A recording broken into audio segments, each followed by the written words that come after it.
Holy, we're back. The LCS formats. All right. The Mark Z. I saw Mark yesterday. That's my goat. Hello, everyone. Mark Z here to bring you the LCS formats for 2026.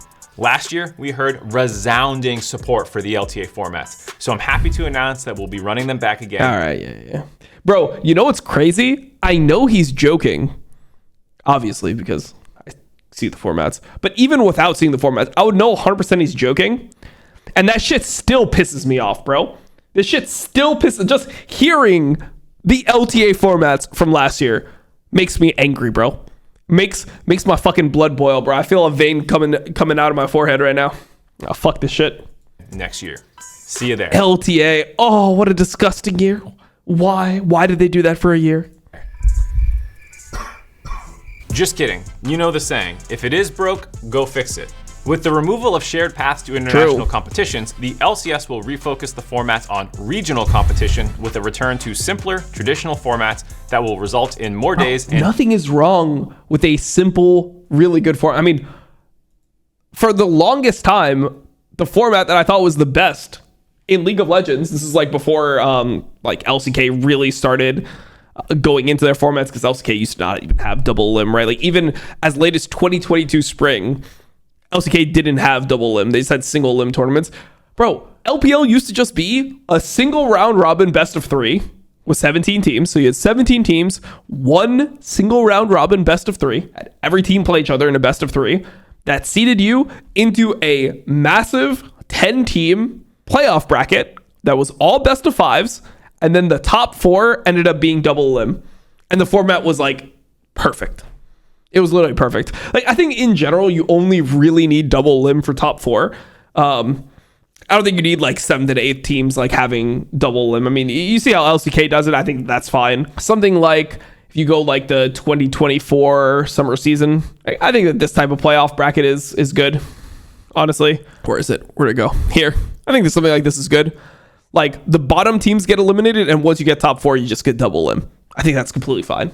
Top 4 gets double limb. Other teams don't. You just have a good playoff format. But LTA just, I don't know. They tried to make it so fucking weird for no reason. Trying to make it so weird. Like, do people remember what the format really was? Just for a refresher. Let's do a little refresher real quick. Let's do LTA 2025. Let's look at just the North Split 2. So the North Split 2, you started with 8 teams. The first thing was the positioning phase. So before you got into the group stage, you had a positioning phase, which was just a single round robin best of 1s. So you played 7 best of 1s, and then you were seeded into groups. So literally nothing changes, bro. You play these best of 1s to then seed you into a bracket where only 2, or a group stage where only 2 teams get eliminated. Only 2 teams get eliminated from this shit. It was obviously Disguise and Dignitas in this case. But you do 7 best of 1s, which takes 3 weeks to then go into these groups. Also, in the groups, it's like only one team is actually eliminated. So because only one team gets directly eliminated from, you know, the groups here, it doesn't actually matter at all. Actually, no teams got eliminated from this. You still have a best of 3 elimination match. So there's 2 teams that end up getting eliminated, but it's because of these elimination matches. So no one even gets eliminated. So once you go 2-0 in your group, like, you know, you're through guaranteed. You're getting double limb guaranteed. So you're already like it just the pressure's off, you know, and then you're just trying to focus on playoffs, but you don't play playoffs for a week. Then you have a seeding match, which doesn't matter, right? Because first and second, like, who gives a fuck about first and second seed? If in the split it was just C9 and Fly were clearly the 2 best teams, so this was a split where like the record of C9 and Fly versus the rest of the field was 31-2 or something like absolutely ridiculous. Yeah, like last year we lost 1 singular game to who did we lose this game to? 100 Thieves. We lost 1 singular game to 100 Thieves in the best of 1s. And then in the best of 3s, we lost 1 singular game to Lion. That was when Phil had that like flight, like he had the personal issue, right? So he had to like fly back and he was just giga tired. We lost 1 game to Lion. And then when we played playoffs, we 3-0'd TL, and then we 3-0'd Shopify when we played. And then FlyQuest, I think we played them a bunch that split. I think they beat us, like, maybe the record was something like 11-6 versus us, or maybe it was like 13-8, something like that. We just played them a bunch. They were the team that we obviously like couldn't beat when it mattered in the series. So that was the fucking format, bro. This is what you were dealing with. It was such a weird fucking split, bro. It's such a weird competition. I don't know. No best of ones all year. Split 1 will herald the return of the LCS Lock-In Tournament, starting on January 24th, this time with a modern, fearless twist. The event kicks off with a 3-week all-best-of-3 Swiss stage that will seed into our classic top 6 double elimination best-of-5 bracket. Easy. A little Swiss stage, so they just do some actual seeding. There's no way to actually seed before any games are being played. You could do it based off last year, but every team has roster changes. Like FlyQuest was by far the best team. They changed 3/5 of their roster, essentially, because even though Gakos was on the team, he wasn't the starter. They changed 3/5 of their roster, so then seeding them first would kind of be weird. So you just have 3 weeks of a positioning phase, but it actually matters to get you into playoffs, and then you just have the playoffs. Simple, right? The only thing I don't like about this is the name LCS Lock-In, because the Lock-In tournament used to not matter at all, right? LCS Lock-In in 2022, did they do it in 2023? I don't remember if they did in 2023, but when it used to exist, it didn't matter. No one actually cared about the results of these games. Like, some team would win Lock-In, half the teams didn't even field their real rosters for Lock-In. You had like a bunch of subs playing and stuff. It was just a fake tournament. So the fact that they named it LCS Lock-In when it's a real tournament, like, this is obviously extremely important. This is just the winter split. This is just the winter split. Whoever wins this qualifies for an international tournament. It's fucking important, right? Like, you're trying your hardest to win this. Every team is trying their hardest to fucking win this. That's the only thing I don't like about it. But outside of that, I mean, I think the format is good. The 3-0 team will get to choose their opponent from the 2-1 teams for the upper bracket. The 0-3 team, they're out. Among the 1-2 teams, the one with the best game record will auto-advance as the 5th seed in the lower bracket. The remaining 2 will face off in a last chance tiebreaker to claim the 6th seed. The winner Dom is a part-time coach, not full-time. Hey, thank you, bro. True. Of the LCS Lock-In Tournament will advance to represent the LCS at first stand. This will make Split 1 have over 50% more games than in 2025. Split 2 and Split 3 will return closer to the traditional LCS formats. We'll also be calling them Spring and Summer again moving forward. Both Spring... Or what does this guy say? Dude, what is this dude just schizo posting in my chat? He's talking about Los Ratones. Do you think I'm a coach of Los Ratones? He assigned 2 coaches, not just Dom. Dom is a part-time coach, not full-time. What? My man is schizo posting in my chat.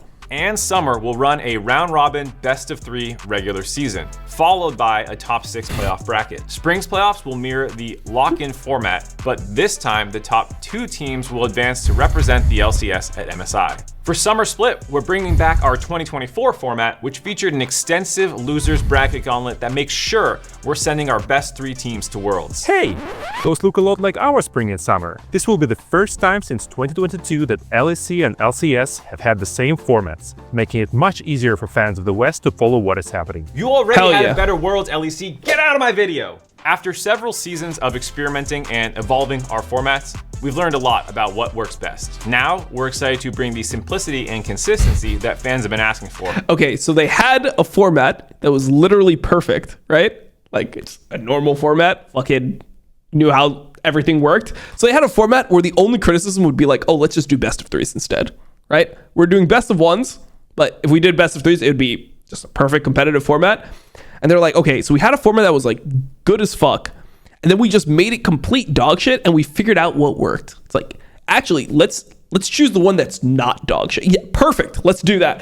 It's like, I don't know, bro. Like, this whole LTA thing, I always hear like these types of ways that it's packaged, and it just triggers me. Where it's like, oh, guys, we hear you. It's like imagine you go to a restaurant, right? They serve really good food, and then they start serving you like literal trash, just like actual pieces of dog shit on your plate, and then you eat it and you're like, wow, this tastes like dog shit. And then the chef like comes out afterwards and he's like, we hear you. Like, you didn't like the dog shit. So now we're going back to serving real food again. And then the expectation is that you're like, well, bro, this guy is like, this is great. This is amazing. They're really listening to me. I feel heard. Where it's like, no, bro, you just fed me dog shit. Like, what the fuck, man? Like, what about, what the fuck happened last year? You know, like, that's how I feel listening to this shit. Not just in NA or EMEA, but across the entire ecosystem. And that's it for now. We have a ton more exciting details to share about the return of LCS in 2026 that we're still working on, but we'll save those for the full LCS address at the start of next year. As you might have noticed, some of our channels are already back to the LCS. Enjoy finals, and we'll see you for opening weekend of the LCS lock-in on January 24th. Hell yeah. First match, we play against TL. So first match. First time that I will be on LCS stage since 2016, a decade ago. Be 2026, and I'll be coaching against the team that I played on for the last 3 years of my career. So hell yeah, let's fucking get it. Here we go. Hello and welcome to All right, this is the LCS address. So this is different than what we watched yesterday. What we watched yesterday was pretty much them just unveiling that the LCS is back. This is the address that came out 2 days ago. the 2026 LCS address. Feels good to say that again. I'm Mark Z, the LCS Commissioner, here to share an overview of the year ahead with the goals and thinking behind it. In case you've been living... Mark, why are you pretending like you're like, oh man, it feels good. It feels good for the LCS to be... You were the one that made the decision to change it.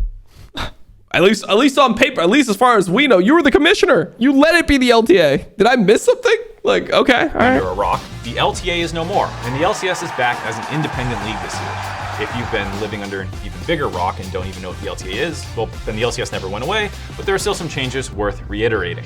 In 2026, the LCS will have 3 splits, starting off with the LCS Lock-In Tournament on January 24th. The winner of LCS Lock-In qualifies to first stand in Brazil. Spring Split will send the top 2 to MSI, and Summer will send the top 3 to Worlds. The formats are much simpler this year, with no best of ones. You can learn more about them in the previous format video if you missed that. Tickets for LCS Lock-In are available now, and matches will be decided in the upcoming draw show tomorrow. For team changes, Sentinels have joined the LCS. If they behave anything like they do with their Valorant team, oh, then I cannot wait to find them for their antics. Also, congratulations to Disguise for defending their guest slot in the promotion tournament. Now, just because the LTA has been sunset doesn't mean that we're abandoning everything about it.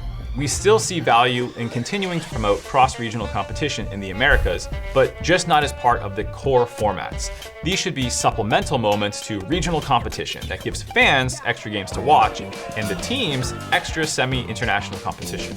With that said, hey, why are they showing us? Hey, we're going to be qualifying for first stand. We're not going to be playing in the Americas showcase or whatever.